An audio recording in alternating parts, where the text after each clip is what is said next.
Hi, this is Cheryl from the Cut at Home Design team. Today I have a fun Christmas in July project for you featuring penny black dies and stamps.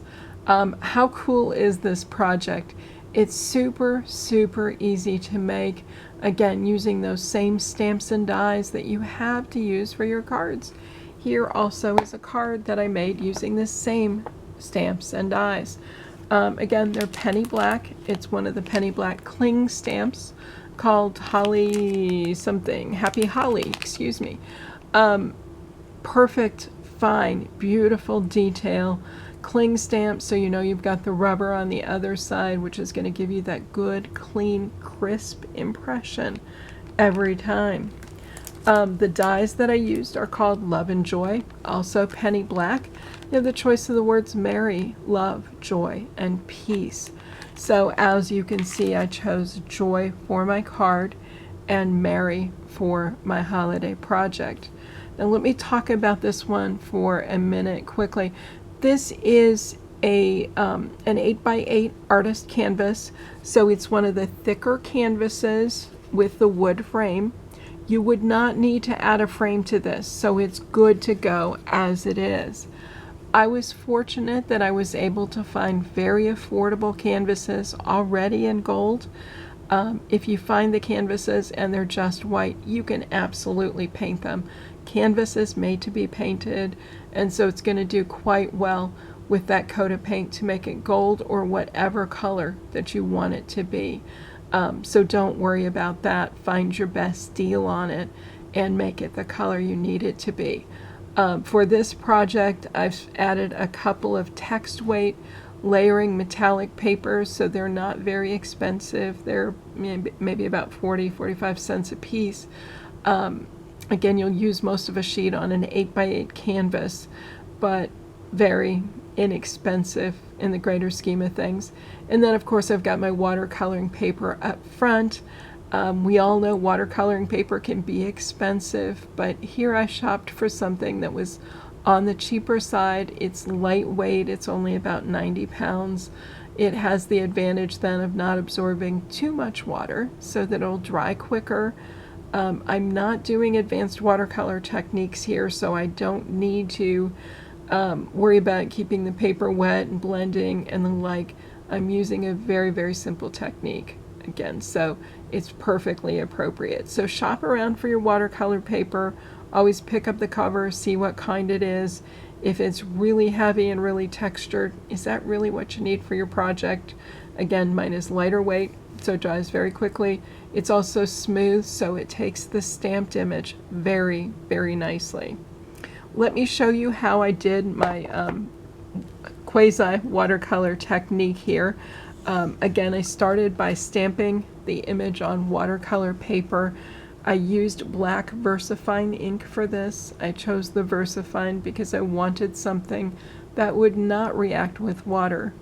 If it's any sort of a watercolor technique, you get to that point where you have to add the water. So, you know, again, I wanted to make sure that would work out fine. This is, by the way, my very thin watercolor paper. It's 90 pound, like I said, very smooth, so you can see it stamps quite nicely even with this level of fine detail. I'm using watercolor markers for the project. So for my canvas with the lighter, brighter colors, I used Zig Clean Color II markers. These are related to those Zig brush markers that everybody loves in the paper crafting world. The same colors and the like, only my pens have two bullet point nibs, a smaller one and a larger one, versus that nice brush nib. My cost savings made it well worth my while to go this route to grab these markers. On my darker one, the one I did for the card, I'm using Holtz Distress markers. Again, any watercolor marker will do here. So I've used forest moss and fired brick and peeled paint for this particular card. Again, giving me the dark, pretty images here. Let me show you quick and easy how I colored it. I'm not going to put you through coloring the entire image, only a piece of it. So I'm just going to quickly color in the areas. So I started with my berries first, berries first, berries last. It's up to you. You're only going to do a couple of colors here. Now with my leaves, I colored them in primarily with peeled paint. It's still a fairly darkish color, but it's not entirely dark. So I'm going to go back with forest moss and add just a little bit of an accent down the center line. Again, your coloring technique doesn't have to be perfect here. Try and stay within the lines, really not an issue. Otherwise, you can see my coloring isn't great here. I've got color on it, and that's about all you can say for it. If this were a marker project, I need to do more work. But for what we're doing, it's just fine. Again, with my forest moss, I'm going to use my brush tip, and I'm just going to go down this center line to add a little bit more of a darker color that I can blend in. Now, if I'm doing this in the normal scheme of things, I would finish coloring everything first before I added the water. But again, since I'm not going to put you through that, I'll show you how to go from here. You have a choice of using a standard brush and some clean water to activate this, or you could use one of the water brushes. Any brand is fine, whatever you're comfortable with. This is the Tim Holtz Detailer water brush. Make sure that it's a brush you can get good control over the flow of water. Don't want too little, you don't want too much. Either one can spell a disaster for your project. So with water brushes, you want to make sure your water is flowing, so test it out on your finger or a corner of the paper first. I've got good water flow here, so I'm just simply going to color over those areas that have markers. Again, I'm starting with my berries, going over them with the water. In most cases, the berry color is going to, sort of seep outside the lines a little bit, and that's okay. It's a watercolor type project, and we expect a certain amount of that. Same thing with my leaves. I'm going to go over those leaves. You can see even those areas where I didn't do a good job of getting ink all where it belonged are now looking just fine. I'm blending and working it through. Again, I want a nice flow of water here, not too much. I want to be able to control things. I'm not sure I've got enough water flow in there, so I'm going to work at this just a little bit more to try and bring out some of the color. You'll notice you start to develop light and dark spots in your more blended leaf, and that's okay. That's exactly the look you're looking for. So a simple, not even perfect marker job, and going over it with a little bit of water and a brush. Let me show you. You get a much more beautiful and finished image here. You'll have areas that are a little lighter and a little darker, so it begins to look more watercolored.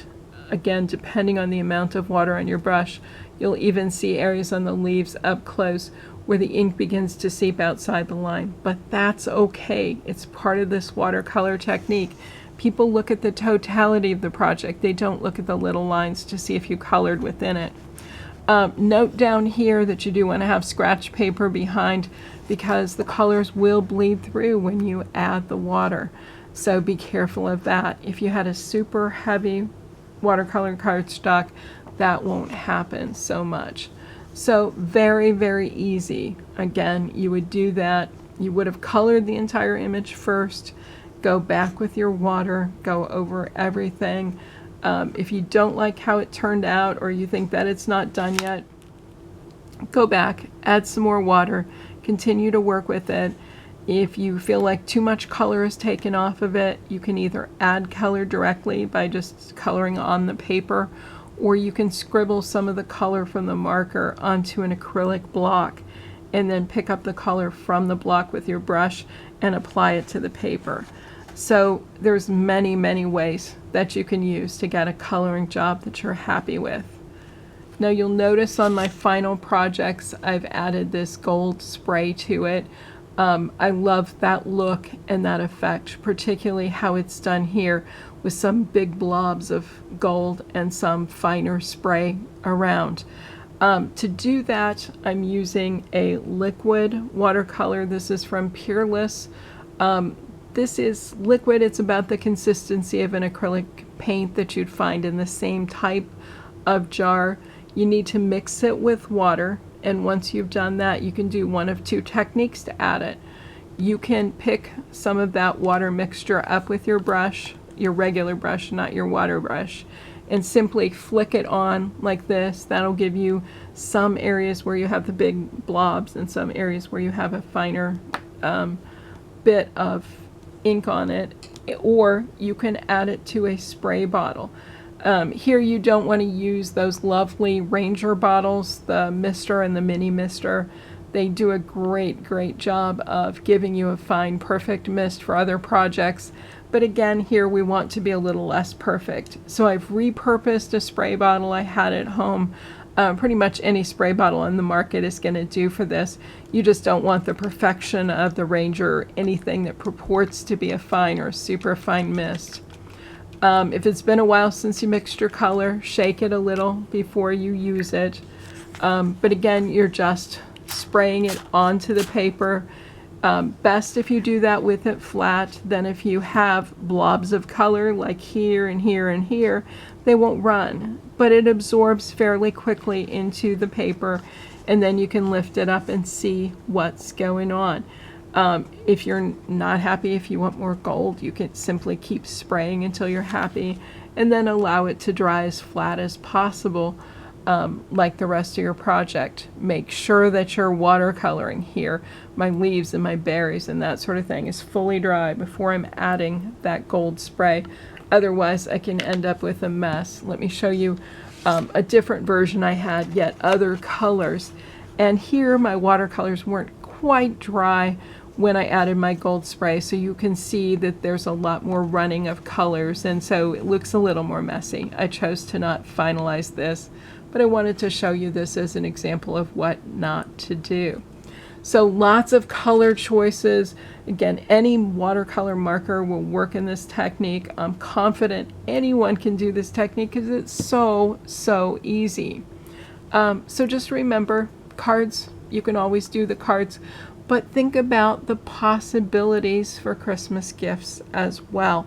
It's all in there. It's like getting increased value from those supplies that you have. I just love that. Thanks for watching. Bye.